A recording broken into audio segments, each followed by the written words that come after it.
Hello mga Lods! Welcome back to my YouTube channel and to my TikTok channel. Ayun na nga, so excited akong gamitin ang binili kong bagong automatic washing machine. Fuji Denso 8.5 kilos. So yun, nanood lang ko sa YouTube or sa TikTok ng tutorial kung paano gamitin. So sa mga new user dyan, una nyong gagamitin or una nyong pipindutin of course yung turn on button, and then ang sunod is yung process. So yung nakita kong process dapat is yung wash, rinse, and spin. Then pumunta kayo doon sa my water level wherein kayo nang bahala kung depende sa kung dami ng tubig. Sa akin pinili ko 7 and 8. And then after that, pupunta ka dun sa program. Hindi nakikita sa video dahil excited akong makita ang umiikot na labada. So yun, sa program na yan, isa-select nyo kung anong gusto nyong program. As yung advice sa mga beginner is yung number 4, which is yung energy saver. At nakakatipid daw sa kuryente. So yun mga lods, automatic siya 45 minutes at automatic siyang iikot. Automatic siyang maglalaba. So yun na nga, excited na ako makita siya na umiikot siya at automatic na nga siya. At ito na yung nagpupuno siya ng tubig at binuksan ko siya kasi amazing. Yung ikot niya normalan pero at the end of the day makakatipid talaga kayo sa oras dahil nga ayan siya na ang kusang umiikot para sa iyo.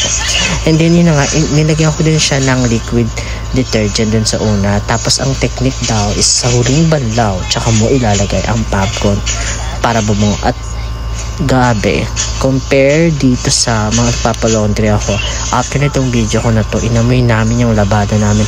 Nako, sobrang bango. So yan, hindi ako mapakalis. Sige, bukas sarado. Alam mo, dapat automatic, naka-automatic siya, hihintayin mo. Pero dahil ang OA ko, tingnan ko ng tingin at you know what, yun, nanonood pa talaga ako dyan. At ayun na nga mga lods, itong Fuji Denso fully automatic washing machine, nabili ko lang siya sa Lazada. 14 na siya, so 13,999, pero nakuha ko siya ng mga 11 or 12 dahil sa mga vouchers. Sulit tipid at eto na nga, gumagana na siya. Nandito na tayo sa spin, bonggang spin, talagang 80% tuyong-tuyo ang labada nyo. Anyway, so yan yung process ng pag spin the wheel, ganon.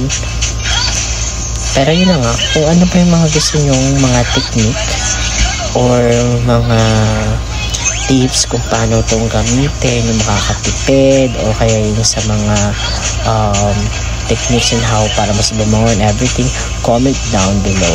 Pero yun na nga, so second level na siya ng paglalagay ng tubig. So tapos na yung first level. So dito ko na napansin na parang kailangan ko lang ilagay yung fabric conditioner kasi naglalagay na siya ng tubig. So ang ginawa ko dito is tititigan ko lang siya, magtatanong tayo sa mga kapitbahay, hindi sa mga kasama natin sa bahay kung paano. At ito na nga, binuksan ko na siya and it's time for me to put yung detergent. So ito na nga siya, magde-detergent na tayo guys. So nailagay ko na siya actually kasi sabi ng kasama ko dito, ilagay na rin daw yung plastic o yung nagyanan ng down. Ito na nga, super bango siya mga best mga lods. Anyway, ayun na nga siya. Alam mo, nauubo-ubo pa ako dito pero yun na nga, pero super sulit niya talaga.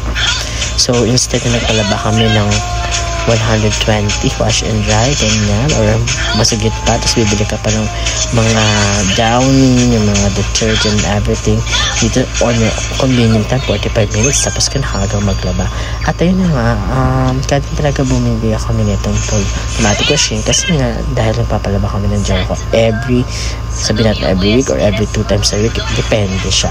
So ngayon inayos lang ni Papa siya para maglagyan yung hose, connected siya din sa CR namin kasi wala na kaming separate.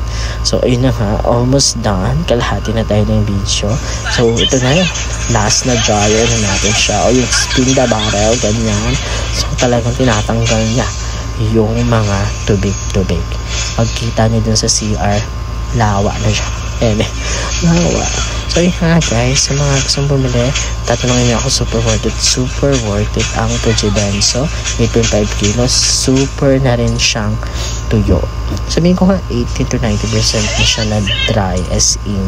So konting sampay para mahanginan or if may araw din ko. Pero kung ito after nito, nasampay na namin. Talagang inamoy-amoy namin ng bongga kasi sobrang bango niya compare na laundry. Nagtitipid siguro. Anyways, thank you so much mga lot. Hanggang sa muli, comment kayo sa mga susunod pang gagawin. Thank you so much. Oh, bye-bye!